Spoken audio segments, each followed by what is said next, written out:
Bonjour à tous et bienvenue sur la page Les Oracles d'Alondra. Je suis Alondra et je vous propose aujourd'hui donc une guidance générale avec l'oracle La Voix et du coup le cri des âmes. Donc je vous rappelle bien sûr que ceci étant du général, c'est pas une consultation privée, hein, vous ne prenez vraiment que ce qui vous parle, que ce qui résonne en vous. Ça peut être un mot, une phrase, ce que vous ressentez, ce qui vous fait une sensation particulière. Si vous désirez un tirage privé, c'est possible en vous rendant sur mon site internet www.lesoracledalondra.com. Allez, on est parti. Alors, qu'est-ce qu'on a? On est reparti pour une nouvelle semaine, du coup.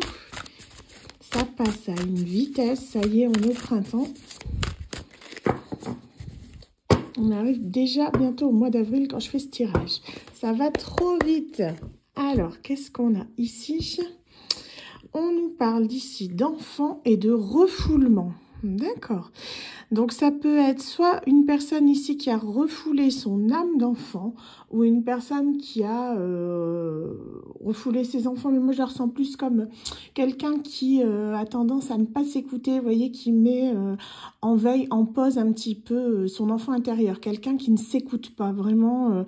Une personne ici qui a tendance justement à, comment je pourrais dire ça, laisser en fait toute cette petite voix, cette petite intuition qu'il a au fond de lui. C'est une personne en fait qui lui dit tais-toi quoi, c'est bon, j'avance, tais-toi. C'est quelqu'un qui va à l'encontre, j'ai l'impression, de ses propres rêves ici, hein. Alors on va regarder ça, c'est un peu compliqué, je ressens ça quelque chose d'assez... C'est quelqu'un qui ne fait pas de gaieté de cœur, mais c'est comme si c'était pour le bien des autres, voilà, on ne s'écoute pas, et quelqu'un qui serait dans le sacrifice. Je ressens plus quelque chose comme ça, hein. Alors, qu'est-ce qu'on a ici? Oups, ça vole de tous les côtés. Donc, on nous parle ici de quelqu'un. Alors, ici, une personne, du coup, une personne à qui vous manquiez beaucoup. On a quelqu'un ici, quelqu'un qui est dans des peurs, hein. D'accord. Ça peut être aussi une personne en fait qui vous manque, hein, mais c'est vraiment ici j'ai l'impression que je ressens plus l'énergie d'une personne en particulier à qui vous manquez, quelqu'un qui est dans des peurs actuellement, quelqu'un qui est pas forcément bien entouré. Vous voyez, on a le serpent. On nous parle d'amour ici, c'est quelqu'un qui pour moi est avec une personne tierce, hein, d'accord, une personne qui est déjà en couple avec quelqu'un d'assez manipulateur, manipulatrice. Je vous parlais tout à l'heure, je ressentais une personne vraiment qui était dans le sacrifice. J'ai l'impression que cette personne, elle le sait, qu'elle n'est pas avec un ou une bonne compagne, mais c'est comme si en quelque sorte elle acceptait son sort. Vous voyez, j'ai ici le karma, comme si cette personne, elle savait qu'elle payait le fruit de ses actes. Vous voyez, elle a pu se comporter d'une certaine manière, je pense, avec vous ou avec des personnes tierces, ce qui fait que là, elle se rend compte que ouais, elle est en train de traverser quelque chose de difficile. Regardez, qu'est-ce qu'on a? La nuit noire de l'âme. Donc c'est quelqu'un ici, en fait, qui est en train d'épurer ce qu'il y a à épurer, une personne en gros qui accepte les choses telles qu'elles sont, quitte à ne pas s'écouter, à rester dans le sacrifice, même si vous lui manquez, parce que cette personne, en fait, elle a besoin actuellement de faire son introspection et surtout, elle sait, j'ai l'impression que c'est de sa faute un petit peu si elle est dans cette situation, hein. Ok, je ressentais une énergie comme ça, vous voyez, à la coupe, ça trompe pas, vous voyez, le tirage après, c'est sorti, hein. Alors, qu'est-ce qu'on a d'autre? On nous parle ici d'une personne, du coup, qui est, comment dire, qui est assez calme. Quelqu'un qui fait son introspection sur lui ou sur elle-même, hein. Je ne sais pas si c'est énergie masculine ou féminine. Là, j'ai du mal à ressentir. Ça peut être un homme d'énergie féminine ou un masculin, ouais, ou une féminine d'énergie masculine. Vous voyez, je sens que c'est un petit peu des deux. Vous voyez, il y a un petit peu des deux énergies, hein. Donc, on dit ici, c'est quelqu'un qui essaie de garder son calme malgré tout, parce que cette personne, je pense qu'elle sait qu'à un moment donné, elle a fait un choix. Que je pense en fait, elle sait que c'était pas forcément le bon, mais c'est comme si cette personne, elle s'y sentait en quelque sorte obligée vu les circonstances, hein. Bon, j'ai pas plus de détails à ce niveau-là, mais je vous dis, cette personne, elle prend son karma et elle l'accepte. Je sens vraiment quelqu'un qui accepte les choses telles qu'elles est, elle accepte le fait qu'elle en paye le prix, qu'elle paye les conséquences de ses actes. Donc on vous dit qu'ici, c'est quelqu'un qui pour moi a pu demander conseil autour de lui, autour d'elle, pour essayer justement de se libérer de certaines choses, de se libérer d'un certain poids, ou peut-être de se libérer aussi de ce karma, vous voyez. C'est quelqu'un qui a j'ai l'impression de demander soit de la famille, soit des personnes beaucoup plus matures ou plus mûres pour pouvoir justement essayer de sortir de cette mauvaise passe. Hein. Parce que quand on est dans cette nuit noire de l'âme, on touche le fond, littéralement. Hein. Il y en a même qui creusent. Pour ma part, j'ai creusé quand ça m'est arrivé. On met beaucoup de temps pour remonter à la surface parce que toutes vos blessures sont réouvertes en fait. Hein. Donc des choses même qu'on croit enfouies des fois depuis très longtemps, des blessures qui peuvent être liées à l'enfance en fait, qui sont réveillées. Et du coup, qu'elles sont mises en lumière, qu'elles sont réveillées, ben après, il faut qu'on les comprenne et ensuite qu'on les travaille. Donc, ça prend en général plusieurs mois pour se sortir de cette situation, de cet état. Il y en a même, je pense qu'ils ont dû mettre plusieurs années. Donc, c'est quelque chose qui est assez lourd. Hein. C'est le genre de big dépression qu'on fait peut-être qu'une fois dans sa vie. Quoi. On peut avoir des dépressions, mais celle-là, c'est vraiment... elle est balèze. Quoi. Elle est balèze. On espère bien ne jamais avoir à revivre ça. Hein. Parce que ça met, je vous dis, vraiment en lumière des choses qu'on croyait peut-être guéries et qui n'étaient pas finalement. Hein. Donc on vous dit, vous voyez, cette personne, pour moi, elle a accepté les choses, elle était dans l'acceptation, elle était dans la soumission d'une autre personne, peut-être aussi des personnes à qui elle a demandé conseil, qui n'ont pas forcément prodigué les bons, hein. Mais on a vraiment ce sentiment qu'ici, il y a eu quelque chose. Hein. Cette personne, pour moi, elle a eu des messages d'alerte, ça peut être aussi son corps qui l'a alerté, une sorte de souffrance physique, du fait qu'elle n'était pas dans la bonne situation. Hein. Donc on a ici le fait que cette personne, elle a envie de vous transmettre un message, mais c'est comme si elle n'arrivait pas à s'exprimer, comme si soit le chakra de la gorge était, comment dire, il était fermé, ou que cette personne réprimait cette envie de venir vous parler. Vous voyez, c'est quelqu'un, j'ai l'impression, qui est un petit peu dans le déni, mais en même temps un peu dans l'auto-sabotage. Hein. On nous parle ici de relations karmiques, donc c'est quelque chose qui est très très fort. C'est vous, certainement, qui avez mis certaines blessures, on va dire, mis en lumière à cette personne. Hein. C'est pas forcément vous qui les avez provoquées, mais je pense que vous les avez ravivées d'une certaine façon, dans le sens où, si, mettons, ça s'est mal passé pendant la période où vous connaissiez cette personne, quand vous vous êtes quitté, en général, quand on se quitte, bon, ça peut arriver qu'il y a des fois on se quitte de manière, on va dire, amicale. Ça peut arriver. Je dis pas que c'est souvent le cas, mais ça peut arriver. Mais pour moi, là, ça s'est pas forcément terminé de la meilleure des façons. Et il y a des blessures qui ont été ravivées, des choses qui peuvent être enfouies depuis très très longtemps. Hein. Donc on vous dit, cette personne ici, ouais, c'est comme si elle avait refoulé son bonheur en fait, parce que son bonheur, c'était vous, c'était la relation karmique. Hein. Donc en fait, elle se sentait bien avec vous et c'est comme si cette personne, elle n'avait pas eu d'autre choix, j'ai l'impression, de partir dans une autre direction. Mais du coup, son corps l'alerte, elle est en souffrance, là, hein, je ressens vraiment une souffrance. Et on vous dit que vous l'avez ressenti, vous voyez, il y a un effet miroir ici. Hein. Donc on peut nous parler ici de relations karmiques, on peut nous parler également de flammes jumelles, je ne sais pas si elles sont dans ce paquet de cartes. Hein. Il y a une extension là que j'ai pas depuis longtemps, mais en tout cas, il y a quelque chose d'assez... comment dire, d'assez fort, d'assez prononcé, qui fait que vous et cette personne, vous êtes comme connectés en permanence, vous voyez. Et je pense que il y a un moment où vous vous retrouverez, parce que pour moi, c'est une évidence. Là, ce que je ressens, c'est qu'à un moment donné, vous vous retrouverez, même si c'est pas forcément dans la seconde. Et je pense que vous verrez que vos expériences de vie auront des choses similaires. Vous aurez vécu des choses semblables, peut-être pas forcément au même moment, mais ça va vous permettre peut-être de voir plus clair par rapport à certaines choses, certaines compréhensions par rapport à des décisions qui ont été prises, dans le sens où vous-même vous l'aurez vécu, vous serez plus dans la communication et surtout dans la compréhension de la personne. Parce que pour moi, là, c'est pas quelqu'un, j'ai l'impression, qui est en dialogue. Hein. Donc c'est quelqu'un soit qui est en silence radio, soit en ghosting, ou vraiment, s'il communique, c'est très très peu, mais je pense qu'il y a plutôt pas de communication que quoi que ce soit, vous voyez. Qu'est-ce qu'on a d'autre? Ça vole, ok. Donc, c'est quelqu'un qui veut vous demander pardon. Cette personne, elle s'en veut, elle a beaucoup de regrets. Hein.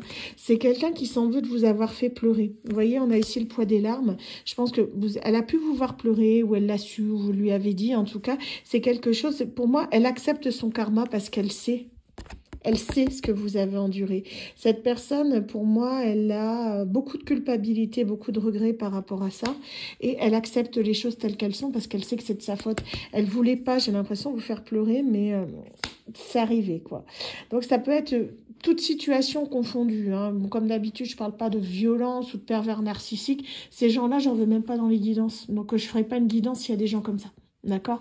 Donc là, on est plus, je vous dis, sur quelqu'un de lambda, parce que tout le monde n'est pas un pervers narcissique, même quand ça se passe mal, et tout le monde n'est pas violent ou manipulateur. D'accord? Donc attention à bien faire la part des choses et ne pas faire d'amalgame. Hein. Mais ici, on est sur quelqu'un, je vous dis, ça s'est mal passé, la rupture s'est mal terminée, mais ça a été compliqué. Cette personne, j'ai l'impression qu'elle s'en veut de vous avoir fait pleurer. Elle le sait, hein. C'est une certitude, elle sait que c'est vous, en fait. Mais cette personne, vous voyez, elle a dû lutter, je vous parlais tout à l'heure, d'environnement tierce. Et je ne sais plus c'était quelle carte, regardez. Vous voyez, je vous ai dit tout à l'heure ici, hein, vous pourrez regarder en début de guidance, je dis il y a des serpents autour de lui. On l'a, le même serpent, combat avec l'extérieur. Ça venait pas de lui, hein, j'ai l'impression que c'est plus l'environnement extérieur qui était contre vous et qui fait que cette personne, pour moi, c'est quelqu'un, je vous dis, quelqu'un de soumis. On a vu la soumission. C'est une personne qui a dû faire face peut-être à une famille ou un clan ou quelqu'un, en tout cas, qui avait une sorte d'emprise sur lui ou sur elle qui fait que cette personne n'a pas été en mesure de prendre le dessus, quoi, tout simplement, parce que peut-être elle n'était pas prête ou elle n'avait pas encore, comment dire, la maturité nécessaire pour affronter ces personnes. Elle le regrette amèrement, hein, mais maintenant le mal est fait. Hein. C'est quelqu'un, vous voyez, il est dans le mal-être. Hein, depuis ce jour-là, depuis qu'il vous a laissé, cette personne, elle s'en veut. Il y a vraiment le fait que ça va pas. Elle sait très bien qu'elle est passée à côté de sa vie. On a ici la fuite du bonheur, c'est quelqu'un qui regrette infiniment vraiment ce qui s'est passé. Hein. Donc là, cette personne, vous voyez, qu'est-ce que je vous disais? Et franchement... Hein, on parle de loyauté familiale. Pour moi, cette personne, je vous dis, elle était fidèle vraiment à une famille, ce qui fait que ça a coincé à un moment ou à un autre, elle n'a pas pu s'opposer à sa famille. Donc, trop d'emprise, peut-être des traditions familiales, ça peut être aussi du culturel ou de la religion ou quelque chose comme ça qui fait que vous ne correspondiez peut-être pas aux idéaux de la famille. D'accord? Ça devrait pas rentrer en ligne de mire quand on s'aime, mais ça dépend. Il y a certaines personnes pour qui ça a de l'importance, d'autres non. Chacun ses mœurs, chacun ses exigences. Mais c'est vrai que cette personne, je vois qu'elle n'est pas heureuse, quoi. Donc en fait, au bout d'un moment, ça a été compliqué. Vous voyez, on lui dit que elle n'a pas vraiment le choix, le libre arbitre négatif. C'est comme si au final, on lui avait imposé les choses. C'est ce que je vous expliquais en début de guidance. En clair, on lui a dit, tu fais comme ça, tu te tais. C'est tout, voilà, t'as rien d'autre à dire, c'est comme ça, on l'accepte pas, on ne veut pas cette personne dans notre famille, et voilà. Et cette personne, du coup, est partie, j'ai l'impression, de l'autre côté. Hein. Donc là, elle est pure du karma, j'ai l'impression que c'est un schéma répétitif. Vous voyez, il y a le karma ici transgénérationnel. Cette personne, elle a vécu ça, mais je pense que ses propres parents ont pu le vivre, ou même ses grands-parents, vous voyez. J'ai l'impression qu'il y a eu deux cultures différentes qui se sont posées, quelque chose comme ça, qui fait que ça n'a pas matché avec la famille. Ils vous ont peut-être même pas rencontré, hein. Mais rien que le fait de parler de vous, peut-être ça n'a pas collé, vous ne correspondiez pas. Donc voilà. Donc cette personne, je vois qu'elle s'en veut parce qu'au final, elle est malheureuse. Donc au bout d'un moment, tant qu'elle ne s'opposera pas à sa famille, elle est coincée. Donc là, elle est en train de remettre plusieurs choses en question. Je vous dis, elle est dans la nuit noire de l'âme. Faut le temps qu'elle le travaille. Elle va peut-être réussir justement à s'imposer, à faire ses propres choix, hein, ses propres choix de vie. Parce que cette personne, elle doit récupérer son libre arbitre. C'est quelque chose qui est important. Elle a besoin vraiment de se retrouver elle-même et d'être libre de ses décisions. C'est sa vie. C'est pas celle des autres. Et ça, faut qu'elle le comprenne. Et des fois, c'est très difficile. Quand on est bien ancré dans quelque chose, ça remet en question pas mal de choses, des valeurs, des croyances. Voilà. Et cette personne, elle doit passer cette étape. Hein. Comme je vous dis, c'est un apprentissage. Elle doit apprendre certaines choses sur elle-même et surtout comprendre ce qu'elle ressent vis-à-vis de vous. Parce que pour moi, là, elle est en train de s'en rendre compte. Ça doit faire un petit moment parce qu'elle est déjà dans la lumière de l'âme. Donc, je pense que vous devez le ressentir. Pour moi, il y a quelque chose de karmique, là, qu'on voyait. Donc, les émotions de la personne, vous les ressentez. C'est comme s'il y avait une connexion entre vous. Vous pouvez, des fois, votre autre le ressentir dans le sens où vous êtes bien, tout va bien dans votre vie. Bon, on va dire ça, quoi. Bon, c'est pas le bonheur fou, mais disons que ça va. Vous êtes bien, vous gagnez votre vie, vous avez un toit sur la tête, vous avez de quoi remplir votre frigo, vous avez des amis, une vie sociale, vous êtes bien, quoi. Voilà. Travail, ça va et tout. D'un seul coup, vous ressentez une tristesse. Vous savez pas pourquoi. Il y a quelque chose qui vous pèse, vous êtes anxieux. Alors que vous n'avez pas de raison à proprement parler de l'être, quoi. Vous ressentez quelque chose comme s'il y avait une énergie qui n'était pas la vôtre, en fait. C'est quelque chose qui est ancré en vous, que vous avez du mal à expliquer. Hein. Et on vous dit que là, c'est quelque chose que vous apprenez. Cette personne, vous voyez, c'est parce que pour moi, elle est en train de se rendre compte, j'ai l'impression, avec le recul de tout ce qui s'est passé, qu'elle vous doit un pardon. Je pense qu'elle le sait depuis un moment, mais là, c'est en train de se mettre en lumière parce que je pense qu'à un moment donné, elle a peut-être pas mesuré toute la souffrance qu'elle a pu vous occasionner. Et là, c'est comme si ça lui revenait comme un boomerang en pleine tête. Vous voyez, ce qui fait qu'elle accepte son karma parce que je pense qu'elle saisit vraiment maintenant la lourdeur de la situation, peut-être tout le poids de ce que vous avez pu endurer, vous, de votre côté. Parce que pour moi, vous vous êtes retrouvé seul, quoi. Cette personne, elle vous a laissé sur le carreau. Vous avez peut-être même pas eu d'explication, quoi. Donc, en fait, c'est quelque chose qui a été compliqué. Et je pense que maintenant, elle le mesure parce qu'elle l'expérimente de son côté à elle. Je pense que cette personne, là, dans cette lumière de l'âme, elle est seule. Et je vous dirais, c'est exactement ce qu'il faut faire.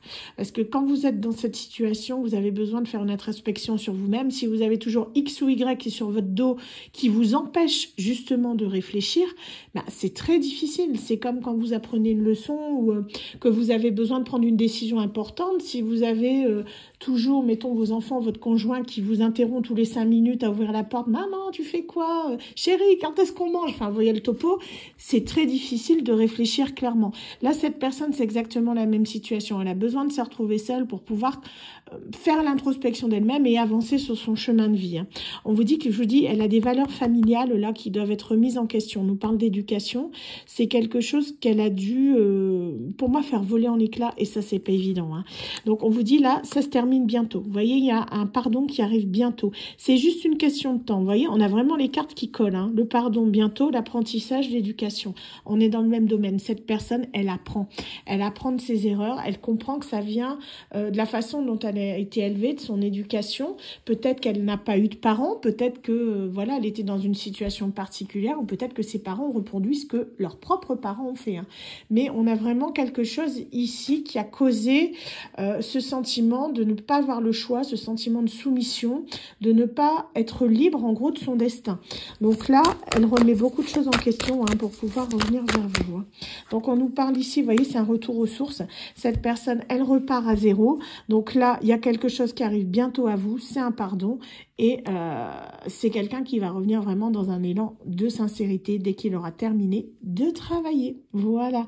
Bah écoutez, elle était très belle cette guidance. Hein. J'espère en tout cas qu'elle vous a plu. Je vais rajouter quand même des petites lettres pour terminer la guidance générale. Pour ceux que ça intéresse, je mets les petites vidéos en avant-première sur YouTube. Alors je dis ça parce que YouTube, aller sur YouTube, c'est une façon de soutenir mon travail. Donc en ce moment, j'ai beaucoup de difficultés à faire les vidéos, on va dire, par manque de temps. J'ai des obligations de mon côté. Et c'est vrai que n'hésitez pas à aller sur YouTube, ça m'aide beaucoup. C'est gratuit, vous vous abonnez. C'est juste cliquer sur le lien « Je m'abonne » là, sur YouTube. Et c'est entièrement gratuit, ça soutient mon travail. Mettez des likes dans les vidéos, voilà, nickel. Merci à vous. Alors, ici, qu'est-ce qu'on a? On a le Y, vous ne prenez que si cela vous parle, comme d'habitude. On a le signe des poissons.